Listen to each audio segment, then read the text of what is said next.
India's 11-year ICC trophy drought has come to an end at last with a rather emphatic victory over South Africa in the final of the Men's T20 World Cup of 2024. What this does is pretty much ensure that India at this point have established themselves as being behemoths of ICC tournaments and in fact behemoths of international cricket as a whole, because again, if you're looking back at teams who have won multiple trophies, then perhaps only Australia has done better than India in recent history. That is just how good the standard has been from Australia, but the fact that India can come close to matching them is in itself massive. Of course, 2024 will be remembered specially, as was the case with all memorable wins that you have in these tournaments. But where exactly does India's 2024 T20 World Cup win rank overall when you're looking at all of their ICC tournament triumphs? Now, before we get into ranking on this particular list, just a side note, I am not including the 2002 Champions Trophy because you were co-winners in that, and not counting that. No, it's not part of this list. We're looking at the 5 which India have won outright: the 2 ODI World Cups, the 2 T20 World Cups, and of course the Champions Trophy. So let's start, and of course we'll be starting this list backwards. We're starting from number 5 and then going to number 1, and at number 5 is the Champions Trophy of 2013 victory. Now, this is not to demean in any way, shape or form any victory that India have had at the international level, because all of them come with their own challenges,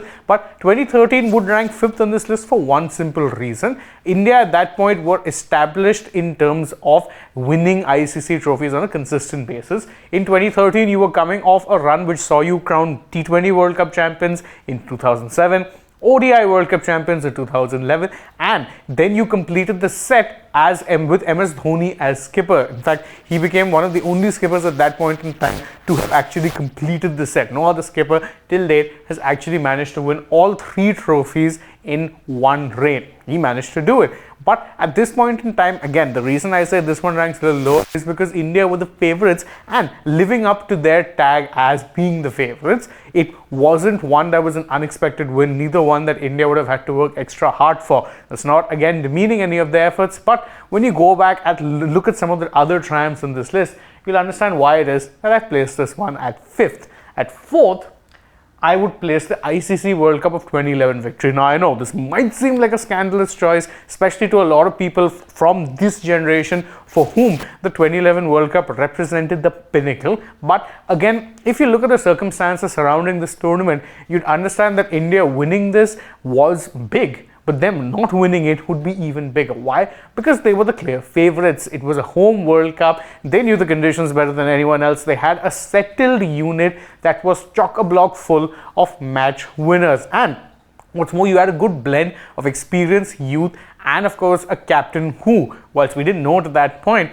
was already one of the best white ball captains that the country had ever seen. Not winning this World Cup would have been a bigger surprise. And again, I know what you're thinking. Yes, India did labor a little bit in the group stages, but in the group stages, what you do isn't as important as what you do when you make it to the knockouts. And in the knockouts, India were imperious. You had a good quarterfinals victory against Australia, a semi-final victory against Pakistan, and then of course a comprehensive win in the final against Sri Lanka. Again, it was a good win, and it ended a 28-year wait for a trophy. So in that sense, it's always going to be special.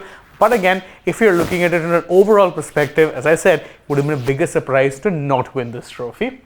At number 3, I'll place the T20 World Cup, or as it was known at the time, the World T20 of 2007. And why I'm placing this at number 3 is because this one in many ways was very, very special. You had a team that was young, you had a team that was without its experienced stalwarts, and you had a team that was going on to play in a format that, truth be told, no one really knew anything about. It was something of an enigma. Of course, now in hindsight, you look back and say that, T20 became the format of the cricketing masses. But that wasn't really the case in 2007. In 2007, people didn't know that T20s could be as big as they would end up becoming. And keeping all that in mind, this triumph was special because it was coming right after a very disastrous ODI World Cup year, which saw you actually get knocked out in the group stages thanks to losses against Bangladesh of all teams, and then of course Sri Lanka later on. It wasn't a good year. It was surrounded by off-field controversies, and to then see a young team rebound and come back, it was very, very special indeed. But I rated this T20 World Cup win below the current T20 World Cup win. Now again, for very different reasons, but also in some ways similar.